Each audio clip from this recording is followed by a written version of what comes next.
গিয়াসউদ্দিন তাহেরীর একটা বক্তব্য অনলাইনে দেখার পর থেকে আমি খুব বিব্রত বোধ করতেছি। তিনি খুব হিংসাত্মক এবং বাজেভাবে শায়েখ আব্দুল্লাহকে আক্রমণ করছেন। এই বিষয়ে কথা বলার আগে আসেন একটু ভিডিওটা দেখি। আবহাওয়া বার্তা যখন বলছে যে আজকের দিকে ঠান্ডা লাগবো, ঠান্ডা নামবো আর বৃষ্টি পড়তে পারে, তখন এই মৌলবী একটা ঘোষণা দিয়ে দিছে কালকা বৃষ্টি প্রার্থনার নামাজ হবে। ওই রোদ্রের নিচে যায় হাত তুলে দোয়া করে নামাজ পড়া শুরু করছে। বৃষ্টি দেওয়ার মালিক আল্লাহ রাব্বুল আলামিন। বৃষ্টি আল্লাহ তাআলা যদি না দেন তাহলে সেটা আচ্ছা, এখানে উনি কি বলতেছেন? শায়েখ আব্দুল্লাহ যে সালাতুল ইস্তিসকার নামাজ আদায় করছেন, এটা নিয়ে ঠাট্টা বিদ্রুপ করতেছেন। কেন করতেছেন? গিয়াসউদ্দিন তাহেরী সুন্নি মতাদর্শী, আর শায়েখ আব্দুল্লাহ অথবা অন্য কোনো মতাদর্শী, আমি সঠিক জানি না, কিন্তু উনি সুন্নি না। সুন্নি হলে গিয়াসউদ্দিন তাহেরীর মতো মাথায় পাগড়ি পরতেন, ওটা ওনাদের ট্রেডমার্ক। এখন দেখেন যে আল্লাহ তাআলা কি বলতেছেন সূরা আল হাজের 52 নম্বর আয়াতে।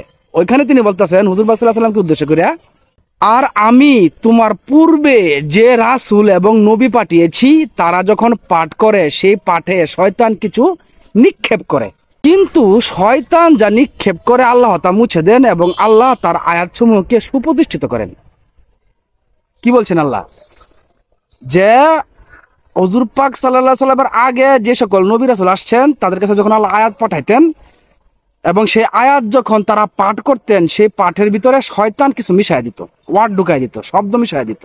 তাহলে এখন বলেন তো, আল্লাহর বাণীর ভিতরে যদি শয়তান ওয়ার্ড ঢুকায় দেওয়ার ক্ষমতা রাখে, তাহলে যে গিয়াসউদ্দিন তাহেরী, বা আমি তাকে সম্মান দিব, আমি তাকে সম্মান দিয়ে কথা বলবো, কিন্তু আমি লিগেলটা তো বলবো।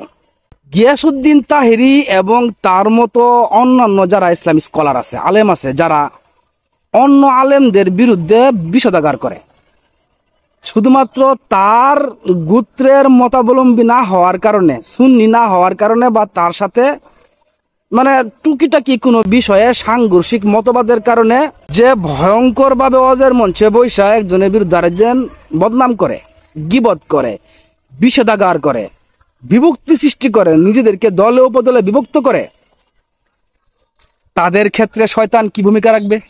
আল্লাহর আয়াতের মধ্যে ওয়ার্ড ঢুকানোর ক্ষমতা যে শয়তান রাখে, নবী রাসূলদের পাঠ করার মধ্যে বাড়তি শব্দ যোগ করে দেওয়ার ক্ষমতা যে শয়তান রাখে, সেই শয়তান কি এই গিয়াসউদ্দিন তাহেরীর মতো হুজুর যারা আছে, যারা অন্যের বদনাম করে, গীবত করে, অন্যকে বিব্রত করার চেষ্টা করে, তাদের বয়ানের ভিতরে কি শয়তান ওয়ার্ড ঢুকায় না? 100 বার ঢুকায়। কেন ঢুকায়? শয়তানের কামই তো এটা। তার কাজই হচ্ছে মুসলিমকে, উম্মাকে বিভক্ত করা, মুসলিমদের ভিতরে বিভ্রান্তি সৃষ্টি করা, মুসলিমদের ভিতরে ভুল মতবাদ প্রবেশ করায় দেওয়া, এইগুলোই শয়তানের কাজ। সে অভিশাপ প্রাপ্ত হওয়ার পর থেকে মৃত্যুর আগ পর্যন্ত সে এগুলোই করে যাবে, এটাই তার ম্যান্ডেট। তাহলে কি সূরা আল হাজের 52 নম্বর আয়াত অনুযায়ী কি এটা স্পষ্ট না যে শয়তান নবী রাসূলদের চিন্তার মধ্যে ওয়ার্ড ঢুকা দেওয়ার ক্ষমতা রাখতো, সেই শয়তান এই সমস্ত হুজুর যারা ওয়াজের মঞ্চে বৈশা আরেক আলেমের বিরুদ্ধে বিষোদাগার করে, বদনাম করে, উচ্চারটাই মানে বাজে ভাষা ব্যবহার করে, এদের কথা বা চিন্তার মধ্যে শয়তান ওয়ার্ড ঢুকাইতেছে না? আমি তো খুবই বিশ্বাস করি যে ব্যক্তি গিয়াসউদ্দিন তাহেরী বা অন্যান্য যারা আছে, যারা আরেক হুজুরের বিরুদ্ধে বদনাম করে, এরা সবাই ভালো মানুষ, কিন্তু ওয়াজের মঞ্চে যখন বসে, যখন বক্তব্য যখন দেয়, তখন তার বক্তব্যের ভিতরে নিশ্চিতভাবে শয়তান প্রভাব বিস্তার করে। কোরআনের আয়াত এটা, আমি বলতেছি না, এটা কোরআন বলতেছে। তাহলে আমি কি শিখবো? আমরা কি শিখবো? আমরা যারা গিয়াসউদ্দিন তাহেরীকে আইডল মনে করি বা তার মতো বক্তাদেরকে আইডল মনে করি, তারা যা বলে চোখ বন্ধ করে মানে নেই, এটা করা যাবে না। এটা করা যাবে, এটা যদি আপনি করেন তাহলে আপনি শয়তানের অনুসারী হইলেন। আপনাকে ভাইবা চিন্তায় অনুসারী হতে হবে, আপনাকে অনুসারী হওয়ার ক্ষেত্রে দক্ষ হওয়া লাগবে। শায়েখ যা বললো তাই মেনে নেওয়া যাবে না। এটুকুই বলবো, সকলের প্রতি সম্মান শ্রদ্ধা বোধ রেখে বলবো যে অন্ততপক্ষে শয়তানের ধোঁকাটা বোঝার চেষ্টা করেন, তারপর বয়ান করেন।